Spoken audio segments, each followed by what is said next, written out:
Abre comigo a sua Bíblia, por favor, em Atos dos Apóstolos, capítulo de número 17.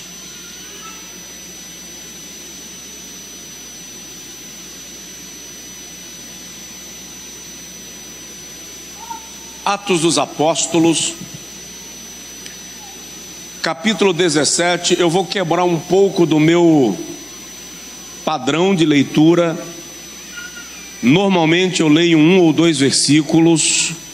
Eu quero ler hoje do versículo 1 até o versículo de número 6. É aniversário da igreja e eu quero falar um pouco sobre uma igreja em avivamento. Uma igreja em avivamento. Atos 17:1 diz assim: tendo passado por Anfípolis e Apolônia, chegaram a Tessalônica, onde havia uma sinagoga dos judeus. Ora, Paulo, segundo o seu costume, foi ter com eles, e por 3 sábados discutiu com eles sobre as Escrituras, expondo e demonstrando que era necessário que o Cristo padecesse e ressuscitasse dentre os mortos. E este Jesus que eu vos anuncio, dizia ele, é o Cristo.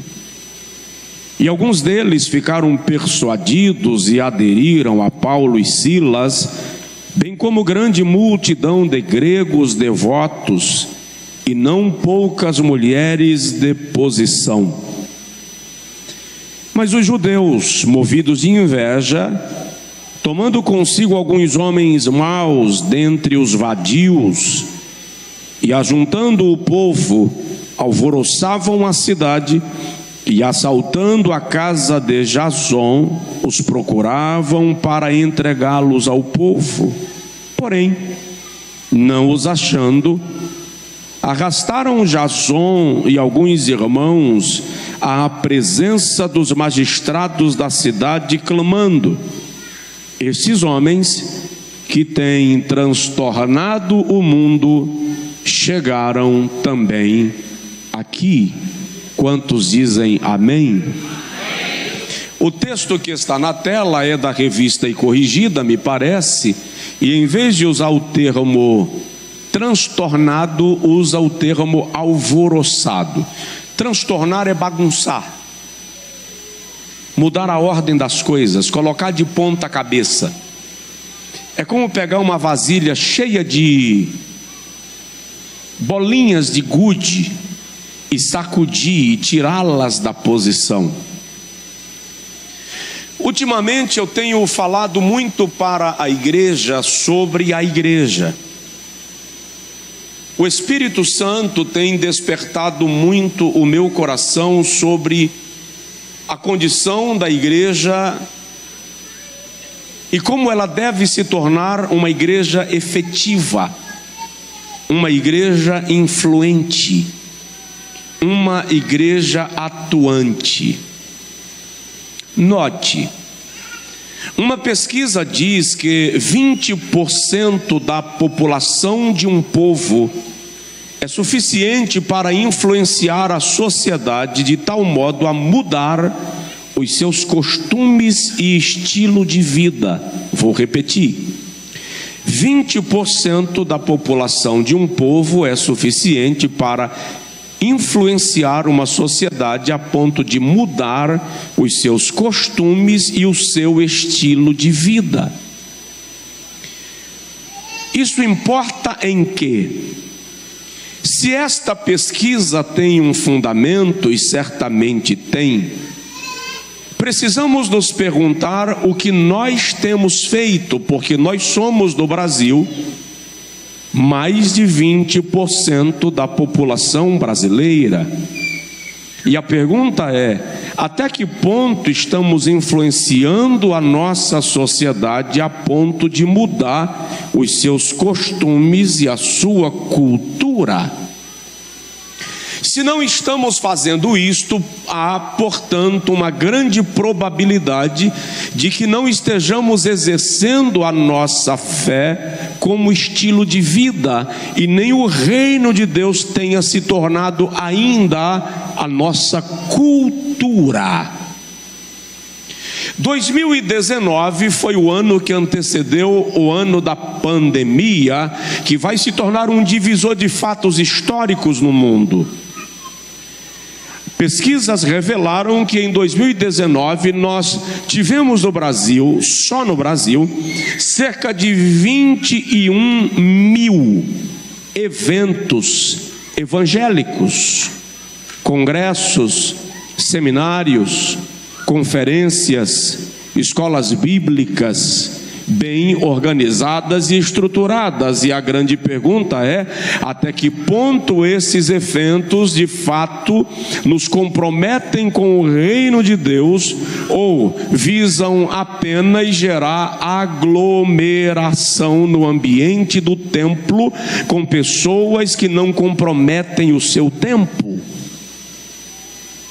A igreja de Atos dos Apóstolos e continuará sendo a igreja modelo de todos os tempos. Se nós começarmos a ler o livro de Atos no capítulo 1, nós veremos que no versículo 15 eles eram quase 120 irmãos. Quase 120 irmãos. Em Atos capítulo de número 2, versículo de número 41, a Bíblia diz que o número já chega a quase 3.000 irmãos. Em Atos capítulo de número 4, versículo 4, a Bíblia diz que o número já é de quase 5.000 irmãos. Em Atos dos Apóstolos, capítulo 2, versículo 47, Lucas diz que todos os dias o Senhor acrescentava à igreja aqueles que iam sendo salvos, ou seja, todos os dias havia conversões na igreja primeira, na igreja apostólica. Em Atos capítulo de número 8, Lucas desiste de falar de números e ele diz: grande é a multidão dos que creem, ou grande era a multidão dos que criam. Não dá para contar mais. A história diz que em 50 anos havia cerca de 500 mil de cristãos na Judéia. E em 60 anos, o mundo inteiro já havia ouvido falar acerca de Jesus. Em 60 anos. Chega um momento em Romanos 15, 22 a 24, que Paulo diz: já não há qualquer lugar onde este evangelho não tenha sido pregado. Aquela igreja não transmitia culto via satélite, não tinha templos suntuosos, na verdade eles nem tinham templo, eles não tinham leis que os amparassem, foram perseguidos por imperadores tiranos, cruéis, violentos, sanguinários, mas em 60 anos evangelizaram o mundo.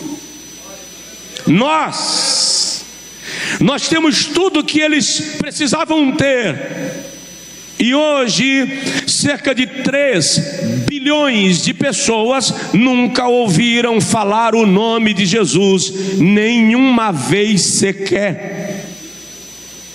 Então, onde eu tenho ido, eu tenho feito a seguinte pergunta: o que eles tinham que nós não temos? Porque o que nós temos e eles não tinham, eu sei. Atos capítulo 17 relata para nós quando Paulo e Silas, saindo de Filipos, onde foram presos, surrados, onde ocorre o milagre do cárcere estremecido, quando eles saem da prisão, a Bíblia diz que eles vão para Tessalônica, 165 quilômetros aproximadamente. Tessalônica era uma importante cidade da Macedônia. Na verdade, Tessalônica era a capital da Macedônia.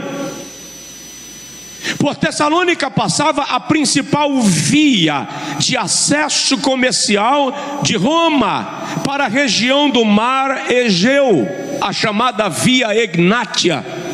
Portanto, Tessalônica era uma cidade estratégica, era uma cidade importante, ela atraía pessoas à sua região. A chegada de Paulo e Silas em Tessalônica gera um alvoroço. Parece que Paulo gostava de uma certa confusão, porque ele sai da prisão em Filipos e, em vez de se aquietar, ele chega em Tessalônica e vai para a sinagoga discutir com os judeus. E a Bíblia diz que ele discute por 3 sábados com os judeus, e muitos se converteram. Mas à medida que alguns se convertem, outros se revoltam. Não pense que sucesso é só aplauso. Sucesso também é perseguição. Aí a Bíblia diz que esses homens que se revoltam contra Paulo e Silas criam uma movimentação de homens maus, promovem uma turba, descobrem a casa onde Paulo e Silas estão hospedados, que é de um novo convertido chamado Jason. E eles vão e cercam a casa de Jason, porque eles querem pegar a Paulo e Silas. O texto diz que eles queriam jogar Paulo e Silas nas mãos do povo. Mas Paulo e Silas não estavam lá. Então eles prendem Jason e levam à Suprema Corte, aos magistrados da cidade. E quando chegam lá, o juiz pergunta: qual é a acusação? A acusação é o seguinte: estes homens que estão transtornando o mundo chegaram também aqui. A igreja primitiva transtornava. A igreja primitiva saculejava, alvoroçava, mudava a ordem das coisas. Onde um cristão primitivo chegava, havia algum tipo de movimento, porque era uma igreja efetiva, era uma igreja em pleno avivamento. A minha pergunta nesta noite é: quais são as evidências de que uma igreja está em avivamento? Nós brasileiros, e eu posso dizer nós ocidentais, porque muda muito pouco as características de um país para o outro dentro do Ocidente, nós cremos que uma igreja está em avivamento quando ela tem um excelente ministério de louvor. Eu penso assim sobre a igreja que eu sou pastor, você pensa assim sobre a igreja que você congrega. Nós cremos que a nossa igreja está em avivamento quando ela tem um bom projeto social. Nós cremos que a nossa igreja está em avivamento quando ela tem um templo suntuoso e a multidão converge para ela. Mas a igreja de Tessalônica vai nos ensinar que avivamento vai além disto. Avivamento é um pouco mais. E eu quero destacar nesse texto e nas epístolas de Paulo a Tessalônica as evidências de uma igreja em verdadeiro avivamento. E aí você analisa se nós estamos em avivamento ou se nós estamos em euforia. Porque se for apenas euforia, é preciso converter esta euforia em avivamento. Se for avivamento, mantenha a chama acesa, aqueça o coração.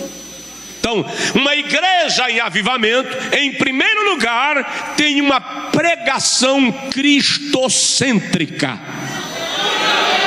Para uma igreja em avivamento, Jesus é o centro. Não importa quão letrado e fervoroso seja o pastor, não importa quão afamado e bom expoente seja o pregador, não importa quão luxuoso seja o templo e quão bom o ministério de louvor, Jesus é o centro. Jesus é a base. Jesus é o foco. Note que em Atos 17, versículo de número 2 e 3, Lucas diz que Paulo foi ter com os judeus na sinagoga por 3 sábados, discutindo com eles sobre as Escrituras, expondo e demonstrando que era necessário que Cristo padecesse e ressuscitasse dentre os mortos. E este Jesus a quem eu vos anuncio, ele é o Cristo. Paulo está dizendo: não esperem outro Messias, não esperem outro ungido, não esperem outro Salvador, ele é o Cristo. Escrevendo a primeira carta aos Coríntios, capítulo 2, versículo 1 ao versículo 5, Paulo diz assim: e eu, irmãos, quando fui ter convosco, em fraqueza e em temor, não vos fiz conhecer outra coisa, senão a Cristo, e este ressuscitado. E a minha palavra e a minha pregação não consistiram em palavras persuasivas de sabedoria humana, mas em demonstração do Espírito e de poder, para que a vossa fé não se firmasse na sabedoria dos homens, mas no poder de Deus.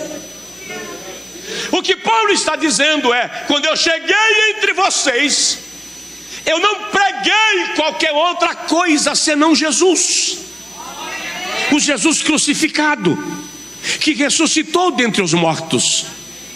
Na primeira carta aos Coríntios, capítulo 15, versículo 3 e 4, Paulo diz assim: porque eu vos ensinei o que recebi do Senhor, que Cristo Jesus foi crucificado por nossos pecados, segundo as Escrituras, e que ressuscitou ao terceiro dia, segundo as Escrituras. Uma igreja em avivamento tem Jesus como base da sua mensagem. Os seus louvores são para Cristo, a sua vida é para Cristo. Quando a igreja tira Jesus do centro, ela deixou de ser uma igreja avivada e se torna uma igreja eufórica. Então, nós temos no Brasil muito templo lotado e muitos pregadores famosos e renomados, que são mais influencers do que expoentes, porque falam muito dos jargões da moda, mas não anunciam Jesus, que é Rei dos reis e Senhor dos senhores.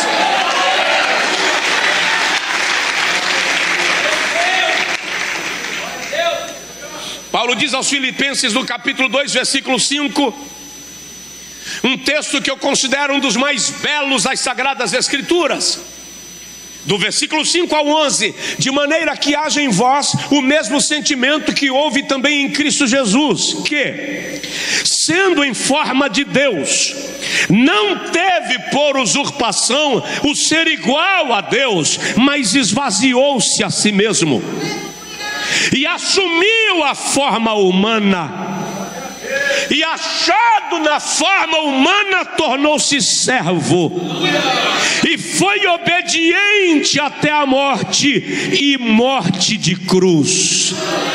Olha o quanto Jesus desceu.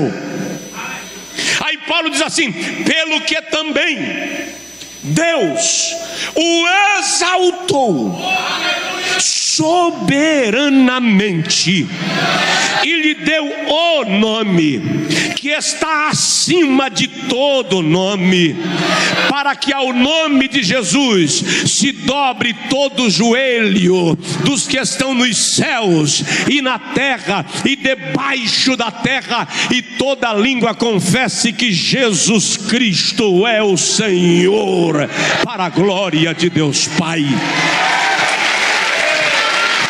Aleluia.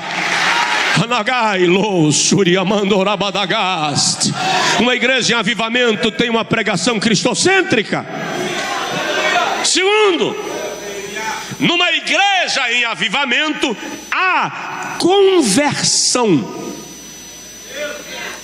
E conversão é literalmente mudança. Não se trata apenas de atração. Não se trata apenas de simpatia. Não se trata apenas de se tornar espectador, frequentador do culto.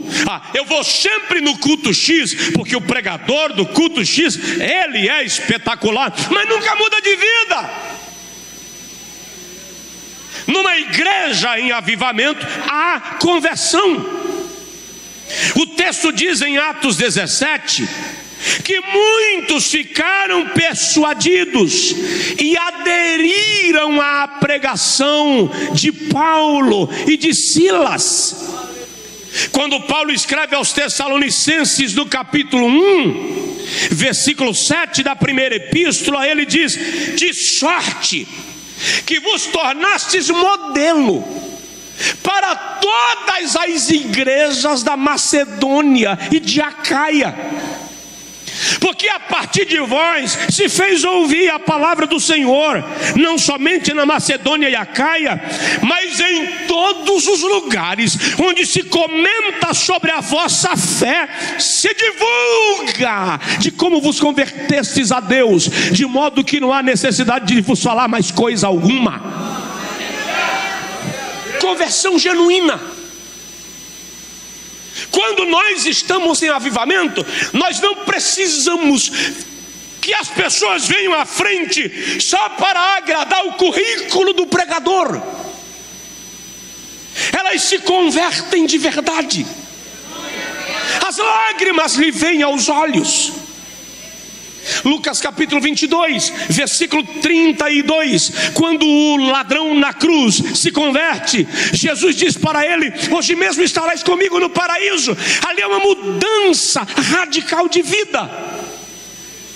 Atos 2,41 diz que com a pregação de Pedro, naquele dia se converteram quase 3.000 almas. Olha o que Deus diz a Salomão. Segundo as Crônicas, capítulo 7, versículo 14: e se o meu povo, que se chama pelo meu nome, se humilhar e orar e buscar a minha face e se converter dos seus maus caminhos, então eu os ouvirei desde os céus, perdoarei os seus pecados e sararei a sua terra. Há um chamamento de Deus para que nós nos convertamos. Nós somos o povo de Deus, pastor Josué. Nós não precisamos ouvir mensagem de conversão. Os judeus também pensavam assim. Nós somos filhos de Abraão. Aí Jesus diz assim: não olhem para mim e digam que vocês são filhos de Abraão, porque Deus pode suscitar filhos a Abraão até das rochas. Mas conhecereis a verdade, e a verdade vos libertará. Se pois o Filho vos libertar, verdadeiramente sereis livres. Quando a igreja está em avivamento, nós evoluímos. Há uma mudança de vida que é testemunhal. O mundo percebe essa transformação. O caráter caráter de Cristo é impresso em nós. Não seremos amanhã como fomos hoje. Não somos hoje como fomos ontem, porque estamos em processo de transformação espiritual. Tudo bem? Ninguém anoitece cão e amanhece anjo. Ninguém aqui é obra terminada. Ninguém aqui tem asa escondida dentro da blusa. Provérbios de Salomão diz que o processo de transformação é gradual, pastores. Provérbios 4,18 diz: a vereda do justo é como a luz da aurora, que vai brilhando mais e mais até ser dia perfeito. Paulo diz aos Coríntios, segunda carta, capítulo 7, versículo 1: aperfeiçoando a vossa santificação. Se é para aperfeiçoar, é porque ela é processual. Eu preguei um dia na nossa igreja sobre aperfeiçoando a santificação. E eu disse aos irmãos: quando você é testado naquilo que normalmente te irrita, Deus está te dando uma chance de aperfeiçoar a santificação. E eu dei um exemplo. O meu exemplo pessoal, quer me ver irritado? Eu queimar a minha boca com café quente. Eu saio do sério, eu perco a paz. E aquela queimada que você sente a pele do céu da boca descer, aquilo desvia. Tem alguém comigo aí na casa? Quando isso acontece, é a chance de aperfeiçoar. Aí, uma semana depois que eu preguei essa mensagem, eu estou vindo do culto. Meu filho estava no banco de trás do carro, talvez com 10 anos de idade. E um bêbado saltou uma lombada numa caminhonete e caiu em cima do meu carro. Metade do carro dele ficou em cima da traseira do meu carro. E eu chamei meu filho 3 vezes, que ele estava no banco de trás, e meu filho não respondeu. Quando ele não respondeu na terceira chamada, eu disse: Jones, meu filho, pelo amor de Deus. Eu não sei como, mas ele apareceu no banco da frente e disse assim: estou bem, pai. Amém. Mas irmão, eu desci do carro muito macho. Quando eu desci do carro, que eu fechei a porta, o cara desce da caminhonete, encosta na ponta da caminhonete e faz assim: e eu não pago nada. O velho Josué levantou da tumba. O barro velho ressuscitou. E eu fui em direção ao bêbado. Eu ia dar uma sacudida legal nele. Quando eu ia em direção ao bêbado, meu filho colocou a cabeça fora da porta do carro e fez assim: pai, aperfeiçoa a santidade. Foi Deus. Eu freiei na hora e fiquei no acostamento chutando pedrinhas, passando a raiva e controlando, porque quando há conversão, Deus todos os dias te coloca num processo de moenda para melhorar. Provoca a pessoa do seu lado e fala com ele assim: amanhã eu serei melhor que hoje, tá?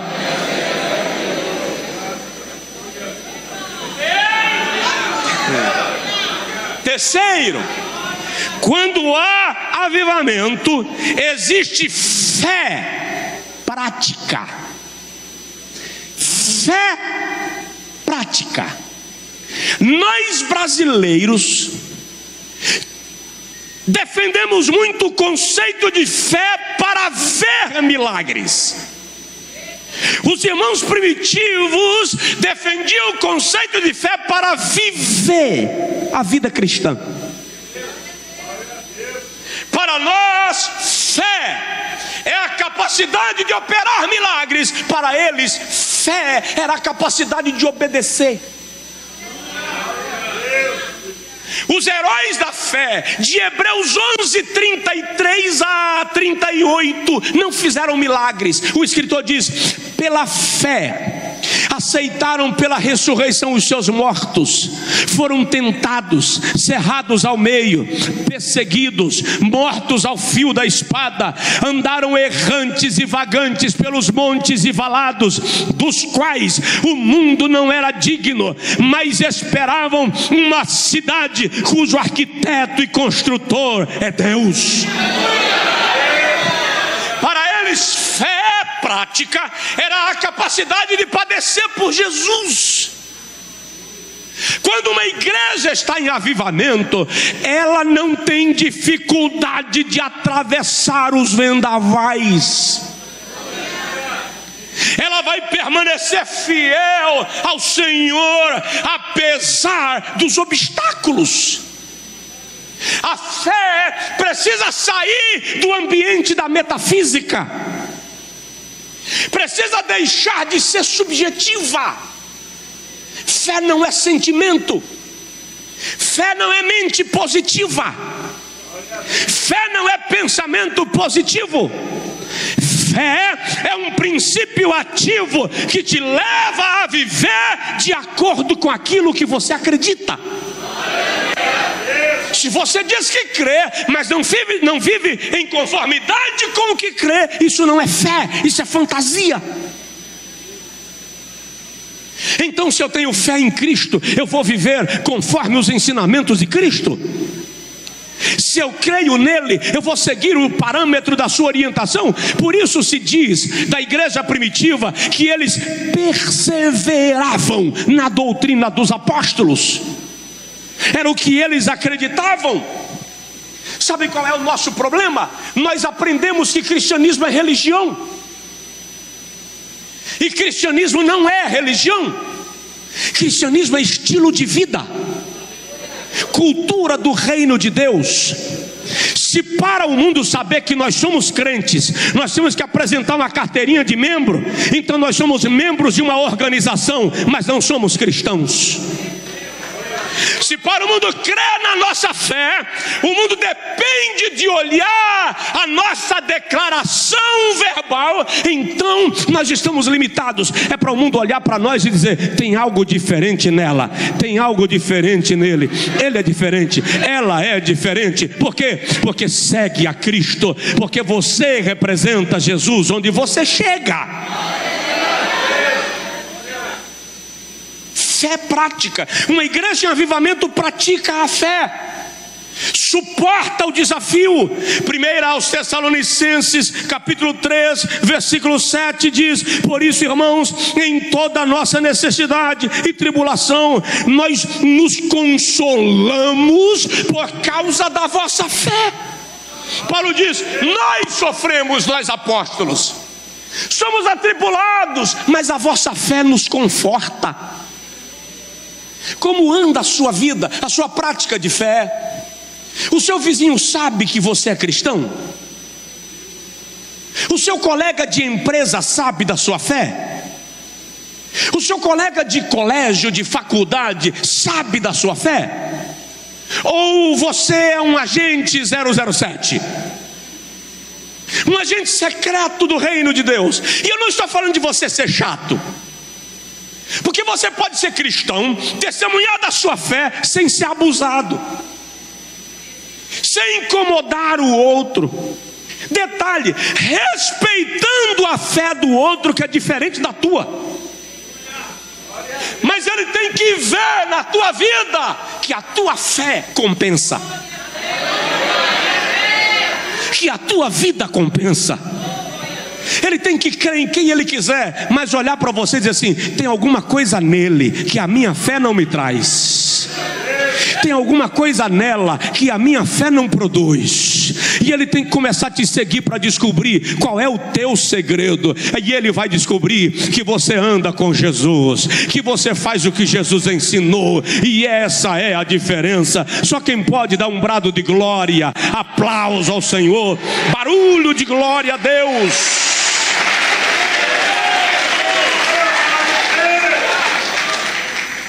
Termino agora?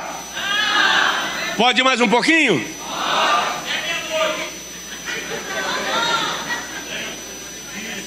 Tem um homem de fé ali que diz que pode virar vigília. Quarto lugar, quando a igreja está em avivamento, existe firmeza em Cristo. Eu sou um crente avivado, cheio de poder, mas com a primeira luta não venho mais nessa igreja. Eu sou um crente que falo em línguas toda hora, mas quando o negócio aperta, Jesus me abandonou. Eu sou um crente cheio de unção, mas na menor batalha não quero mais ser crente. Que fé, que firmeza, que avivamento é esse? Quem são os times de futebol aqui do Ceará? Fortaleza e Ceará.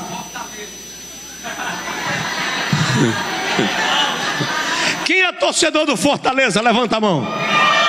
Deus tenha misericórdia. Fortaleza está em que divisão? Primeira? É porque eu não entendo de futebol, não, irmão. E o Ceará? Quem torce para o Ceará? Que divisão? Vai para a segunda agora. Você está profetizando ou é fato?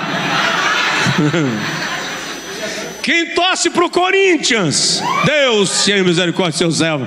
Quem torce para o São Paulo?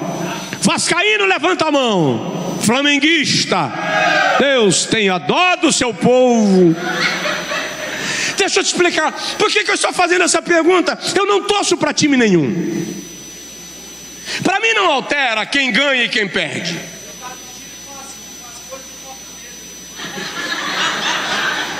É sem querer, viu, irmão? Mas presta atenção.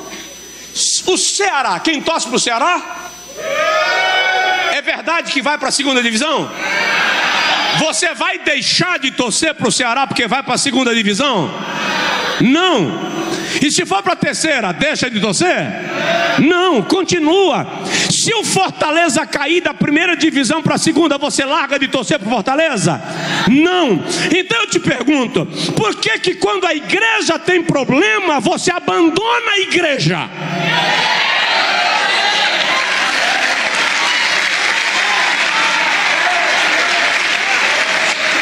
Você é mais fiel ao clube para o qual você torce do que à igreja onde você congrega.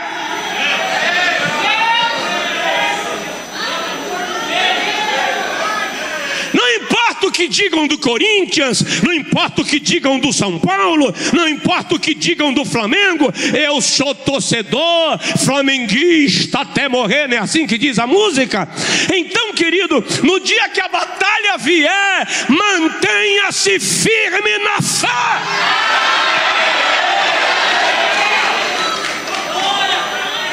Tem um corinho antigo que diz: a luta vem e passa. Não desanimes, não. Quem crer em Jesus Cristo já tem a salvação, firmeza. 1 aos Tessalonicenses capítulo 3, versículo 7, versículo 8, Paulo diz assim: porque agora vivemos, se estáis firmes no Senhor. A alegria de Paulo como apóstolo é perceber que os irmãos de Tessalônica eram firmes no Senhor. Na epístola aos Efésios, capítulo de número 4, versículo de número 14, o apóstolo Paulo diz assim: para que não sejamos meninos inconstantes, levados ao redor por todo o vento de doutrina. Quanta gente que basta aparecer uma novidade na esquina, muda de carruagem por causa da novidade. Muito crente que mais parece cliente de churrascaria do que salvo em Jesus, vive de rodízio, cada dia num lugar. Deixa eu te explicar uma coisa. Eu exerci o ministério de conferencista como itinerante durante 25 anos. Eu tinha um problema de cólica intestinal incurável. Diversos médicos me consultaram e não tinha nenhum diagnóstico, mas eu sentia e era cruel. Eu viajava o Brasil e o mundo. Estive 3 vezes no mesmo mês na Europa. Eu nunca ia para ficar. Então eu ia, atendia a conferência e voltava. Chegava na terça, na quinta eu ia novamente, pregava e voltava. Já aconteceu de eu tomar café em Santa Catarina e almoçar no Acre. Eu terminei de pregar no Acre um sábado à noite e tinha que pregar em Santa Catarina no domingo pela manhã. Eu disse ao meu assessor: você faltou na aula de geografia? Vou colocar um mapa do Brasil na tua sala. Quando eu diminuí as viagens, parei de viajar, eu não tive mais o meu problema da cólica intestinal. E aí descobri o remédio, ou a razão. Não havia equilíbrio no meu tempero. Eu tomava café em Minas, almoçava em São Paulo, jantava em Goiás, no outro dia tomava café na Bahia. Não havia referência de tempero, referência de culinária. O organismo não resistia. Tem crente que não tem mesa para comer, todo dia come numa mesa diferente. Por isso você não cresce espiritualmente, não se fortalece, é raquítico. Eu venho nessa noite te dizer: escolhe uma mesa de comida saudável e come nela.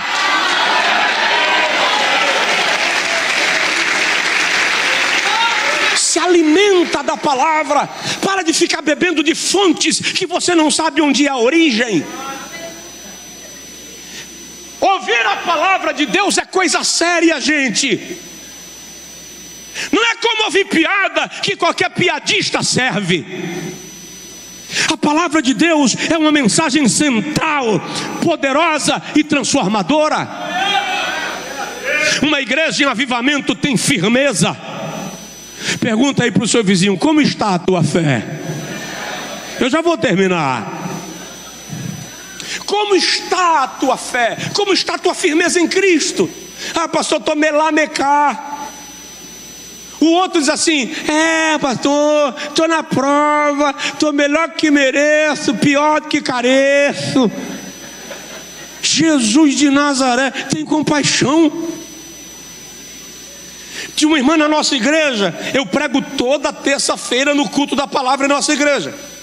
Toda terça-feira depois do culto ela chegava assim na frente do púlpito: pastor, ora aqui pelo meu ombro. E eu orava pelo ombro daquela irmã. Eu prego, eu oro pelo povo, eu ministro sobre o povo. Às vezes os pastores ungem o povo, mas não importa. Se tu orasse por enfermos, ela vinha para a oração pelos enfermos. E depois do culto ela chegava: meu ombro. Um dia eu terminei de pregar e eu estava meio determinado. Tem dia que sua fé está maior, né, irmão? Quando eu terminei de pregar, que a irmã chegou e fez assim: pastor, meu ombro. Falei: minha irmã, tem 7 anos que eu oro pelo seu ombro toda terça-feira.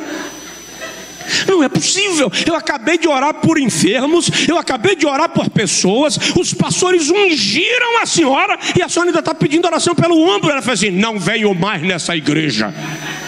E sumiu. Depois do terceiro culto eu falei: brincadeira, perdi a ovelha por causa da oração no ombro. Ela ficou uns 6 meses sem vir na igreja.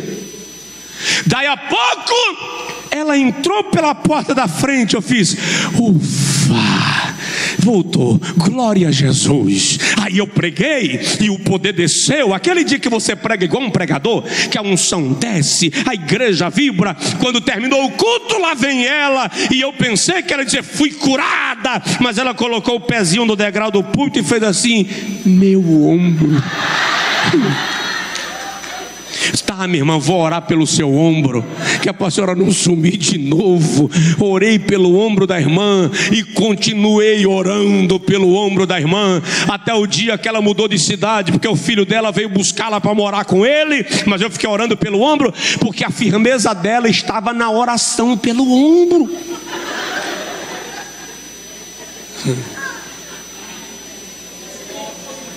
Fala aí com seu vizinho: meu ombro.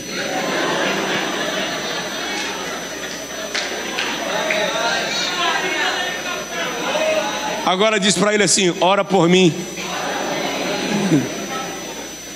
Quinto lugar. Uma igreja em avivamento influencia a comunidade. Uma igreja em avivamento influencia o bairro onde ela está. Se você é um crente avivado, você influencia a sua família. Não adianta sapatear aqui depois do culto, fazer trenzinho de Jesus, telefone espiritual, e em casa a tua família não é alcançada pelo teu testemunho. Isso não é avivamento. Na escola você influencia. Uma igreja em avivamento impacta Fortaleza e o Ceará. O que está faltando para que as nossas cidades sejam impactadas através de nós?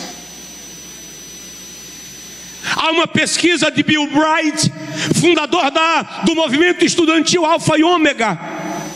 Ele diz que uma igreja, para influenciar uma sociedade, precisa alcançar 7 pilares de influência e formação do pensamento da sociedade.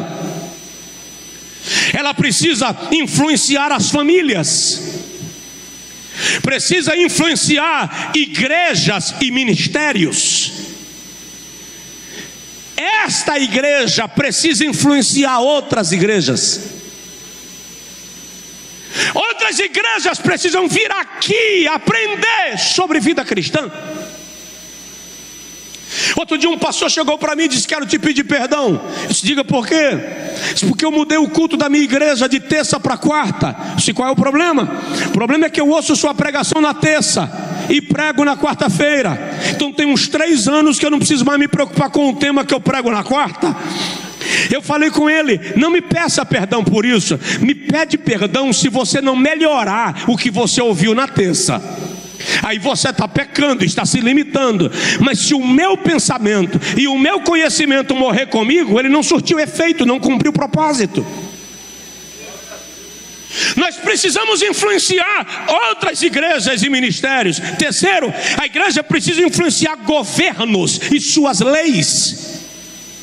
Há um dito aí que a igreja não pode se envolver no ambiente político. Ela precisa influenciar governos e suas leis. Agora, ela não pode beber da fonte que embebeda. O risco é de se embebedar, mas ela precisa ser equilíbrio, ponto de referência. Quarto, a igreja precisa influenciar na educação e na ciência. Nossos jovens precisam ser estimulados ao campus universitário. Nossos jovens precisam ser estimulados a crescerem na ciência, nas pesquisas, para que influenciem o pensamento da nossa geração. Uma igreja, para influenciar, precisa atingir empresas e economia. Nossos empresários devem ser treinados para os negócios. Outros empresários devem ser atraídos à igreja, independente de se converterem, para aprenderem sobre gestão de negócios com a igreja. Nós precisamos influenciar a mídia e comunicação, artes e entretenimento. Cadê o teatro? Cadê o cinema? Por que a igreja não está lá? Por que nós não temos peças teatrais na praça da cidade, na praça de alimentação do shopping? Por que nós não chamamos o mundo a Cristo utilizando todos os meios? Dá uma sacudidela de leve no seu vizinho e diz para ele: influencie. Influencie. Provoque. Lá no seu ambiente de trabalho, seja missionário. Utilize seu diploma, sua profissão, sua habilidade, sua posição na empresa como ministério. Tem gente que pensa que o ministério se restringe ao altar.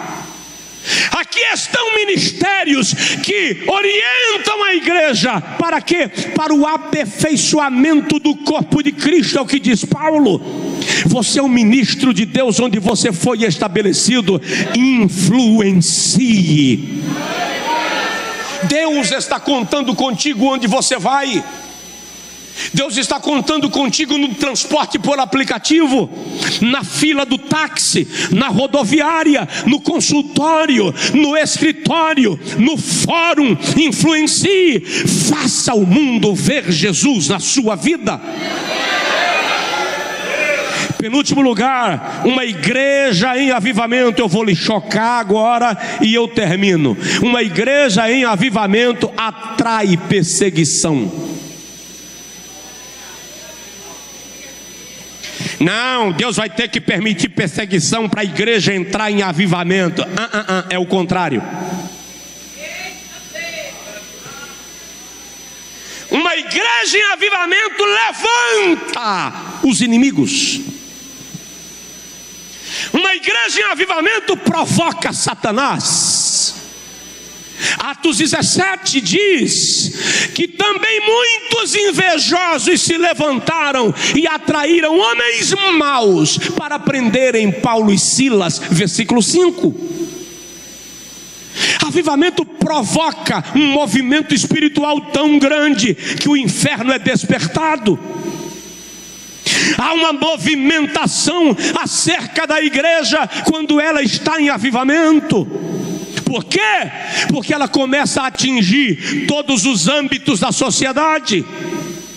Quando a igreja está em avivamento, Atos 17:6, esses homens que estão transtornando o mundo chegaram também aqui.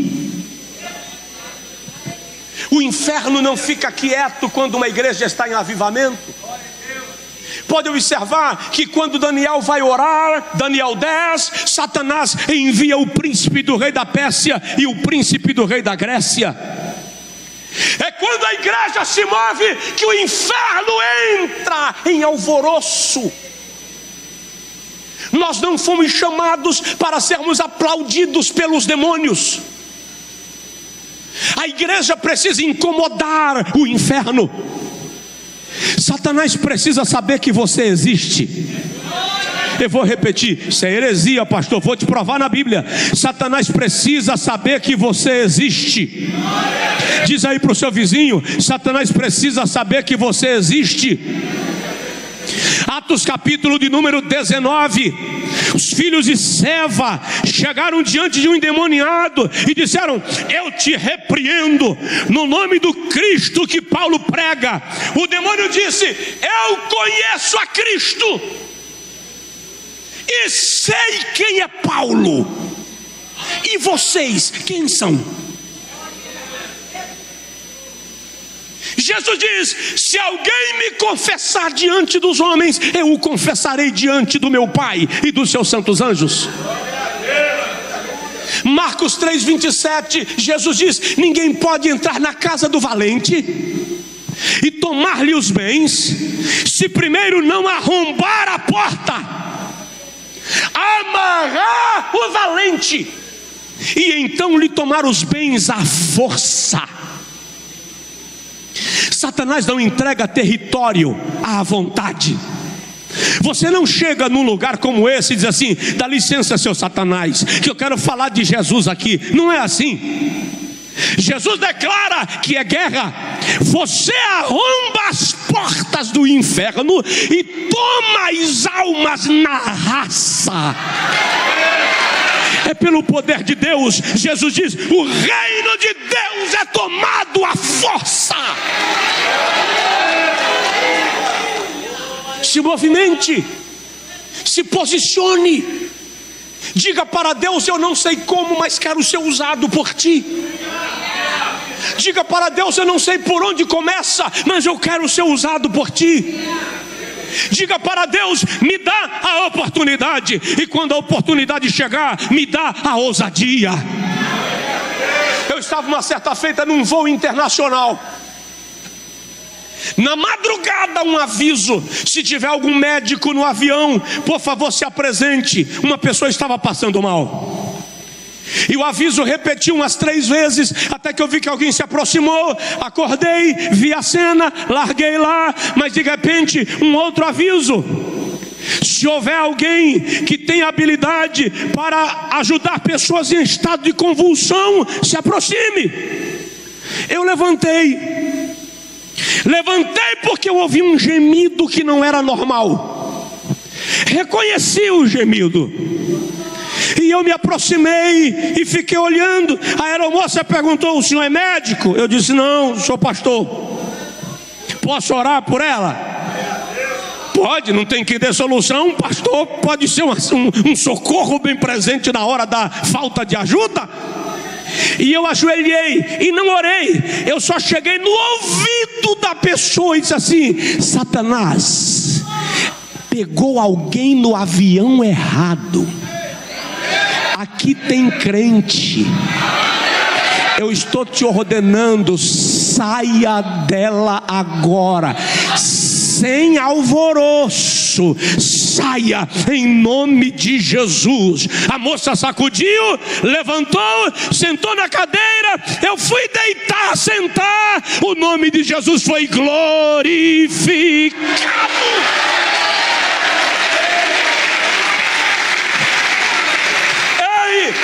Deus te coloca em lugares certos para as situações certas. Então, onde você chegar, você de repente errou o caminho. Pergunta a Deus: qual é teu plano nessa trajetória?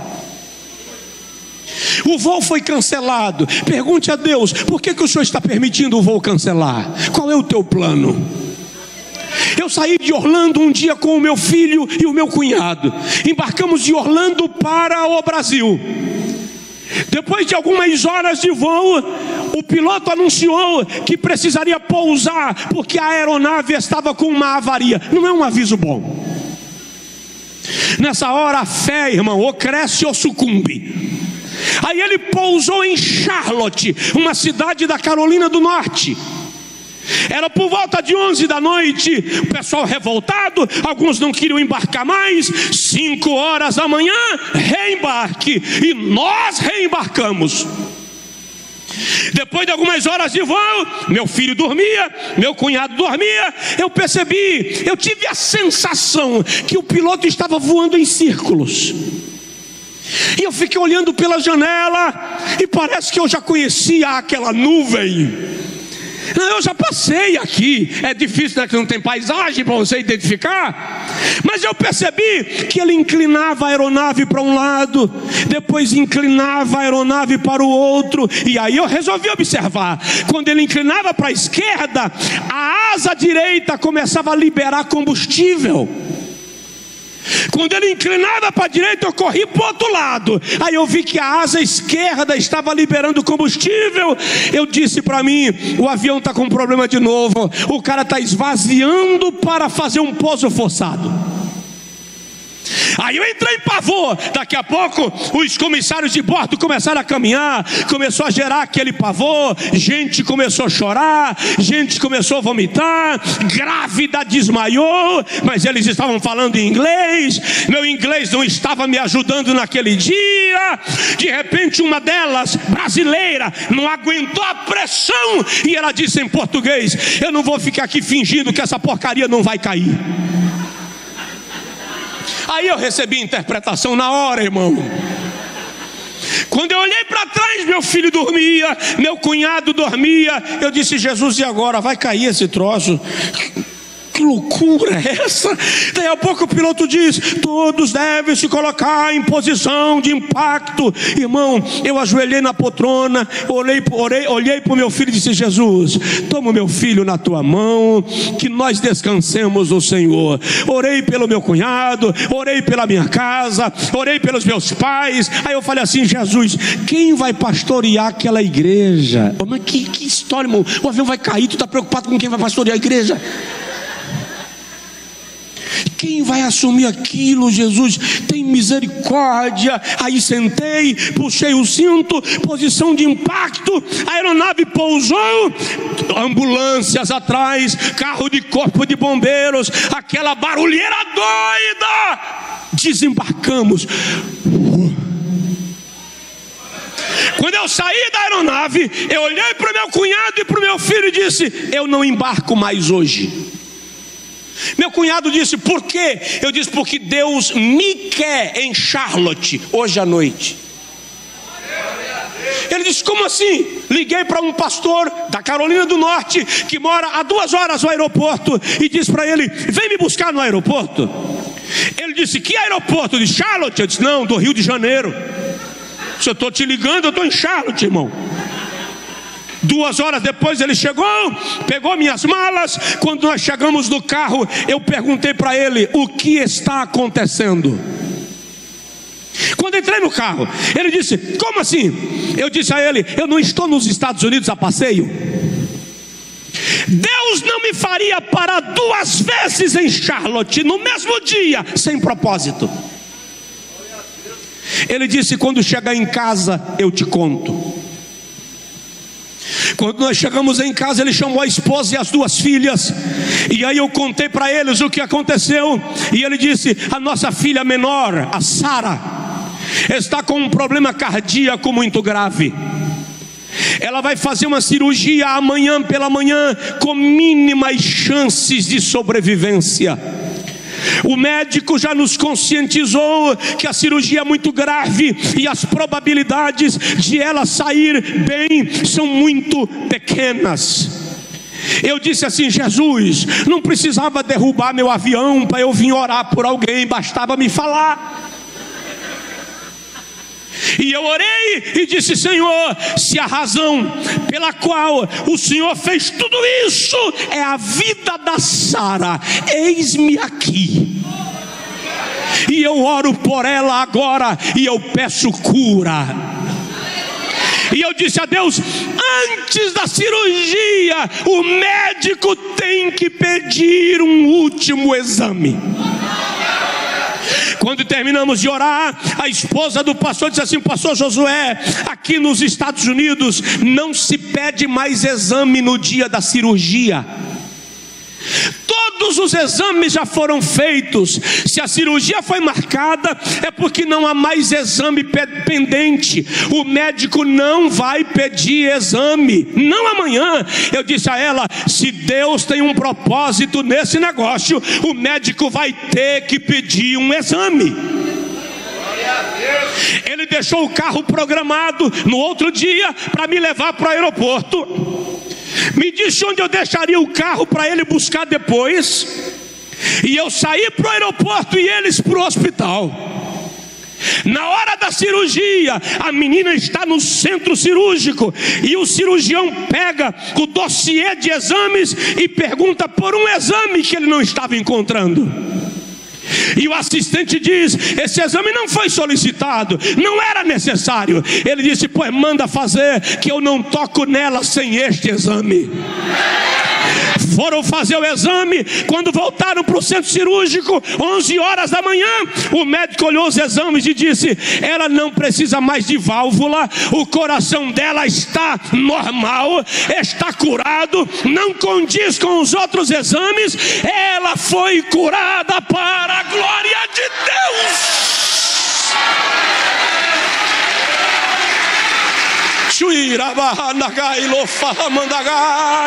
Onde Deus te levar, Ele tem propósito. Fica de pé, por favor. Diga para a pessoa do seu lado: onde Deus te levar, Ele tem propósito. Onde Deus te levar, Ele tem propósito. Onde Deus te levar, Ele tem propósito. Você pode não entender, mas busca discernir. Deus tem um propósito na tua vida. Você é um agente do reino de Deus. Onde você chegar, Deus quer te usar para ser bênção na vida de alguém.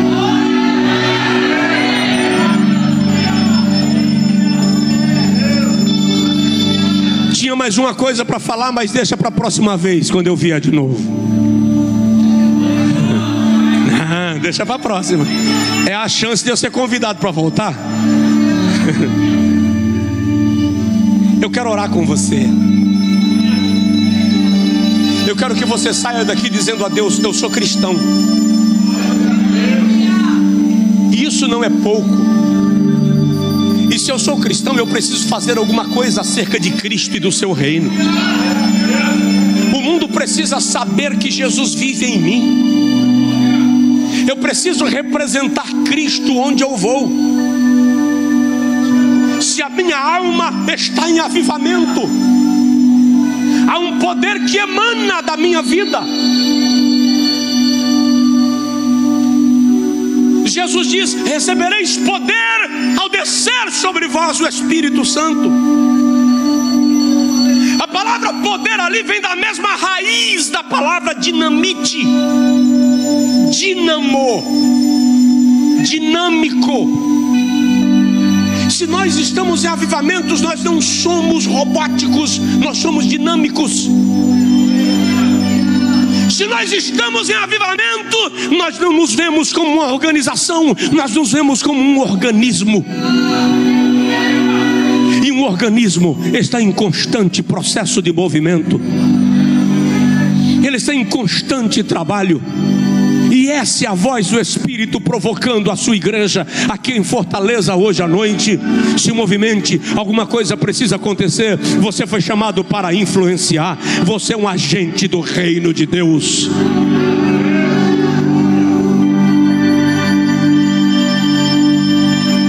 Uma igreja em avivamento corre, mas ela corre como se hoje fosse seu último dia. Uma igreja em avivamento está esperando Jesus cada dia, por isso ela não tem tempo a perder. Ela entende que Jesus vai voltar hoje, portanto o que ela tem que fazer tem que ser hoje.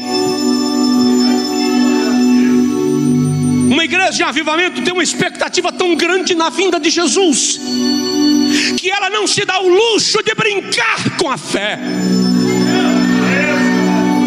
Ela não se dá o luxo de deixar para ganhar uma alma amanhã. Tem que ser hoje, porque o tempo urge. É por isso que Paulo diz aos Tessalonicenses: o mesmo Senhor descerá do céu com alarido e com voz de arcanjo. Paulo não falou sobre arrebatamento para nenhuma igreja a quantidade de vezes que ele falou para a igreja de Tessalônica, porque ela era uma igreja em avivamento. Estamos na terra, mas aqui não é nosso lugar. Estamos aqui para fazer algo para Deus. Há uma missão, há um propósito, há algo a cumprir. E Deus não te liberou. Você pediu liberação, mas Deus não te liberou. Ah, não quero mais o cargo, não quero mais o pastorado, não quero mais o ministério, que é muito ingrato. Você esqueceu de combinar com quem te chamou.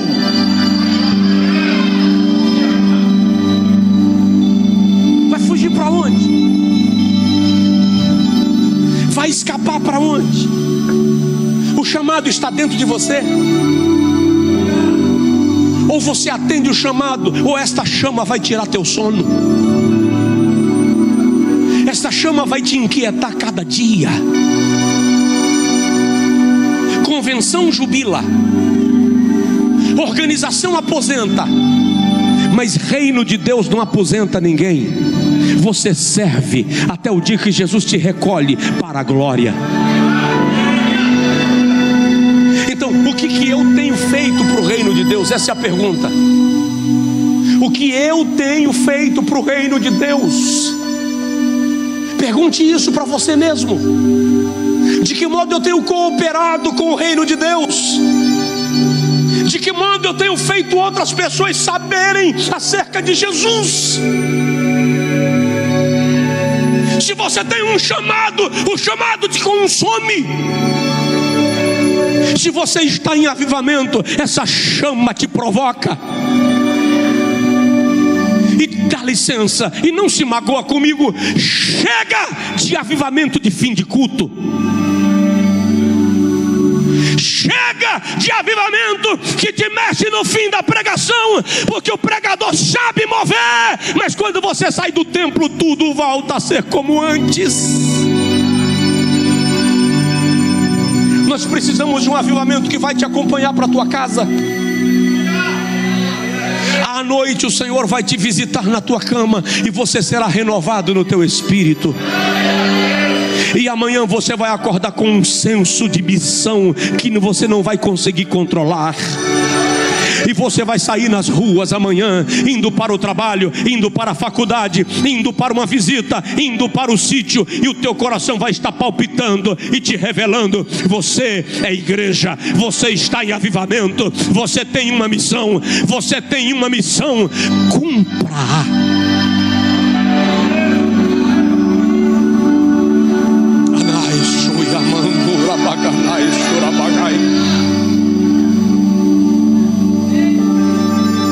Eu não poderia estar em casa hoje.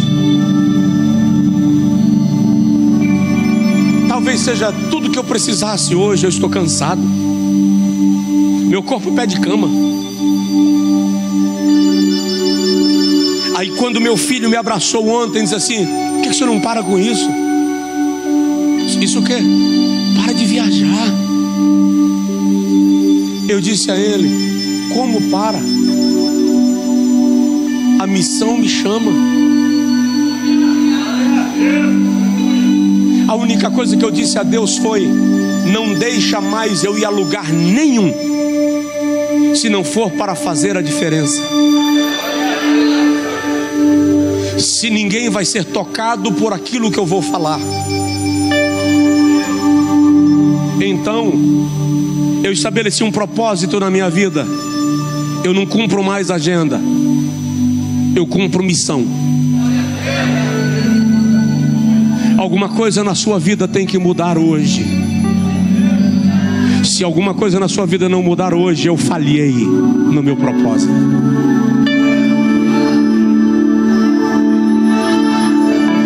Nós somos igreja, e nós vamos entrar numa onda poderosa de avivamento. As coisas que o Senhor tem dito sobre a sua igreja não cairão por terra, porque Ele não é homem para que minta, nem filho de homem para que se arrependa.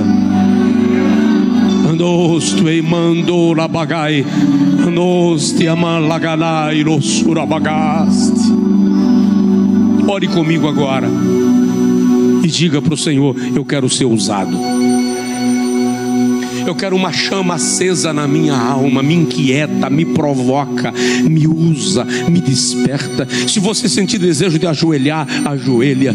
Se você sentir desejo de vir à frente do altar, venha à frente do altar. Não sei, se você sentir vontade de deitar, deita. Mas esse é um momento entre você e o Espírito Santo. E esse momento de louvor e adoração é um chamamento profético. Eu oro para que a voz do cantor, eu oro para que o instrumental seja um chamamento profético, seja a música de um tangedor, te provocando à presença de Deus.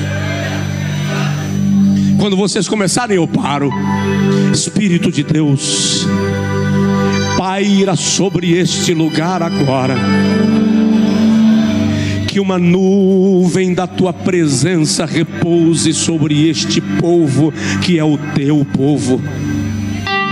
Aqueles que acompanham o culto online sejam alcançados pela glória que é transcendental, pela glória que não é física, não se limita ao espaço e nem ao tempo. Eu declaro agora sobre eles uma unção dobrada, uma unção poderosa que gera renovo, e que o quebrantamento alcance esta casa agora. Que o teu filho se prostre em quebrantamento e em adoração. Se você tem línguas, fale em línguas. Se você é batizado com o Espírito Santo, seja renovado agora. Seja renovada agora. Se você estava enfermo, seja curado, seja curada. Se você pode, recebe agora o derramar da presença do Senhor sobre a sua vida de maneira extraordinária, rica e poderosa. Eu paro quando o louvor começar. Eu quero uma glória derramada nesse lugar, em nome de Jesus.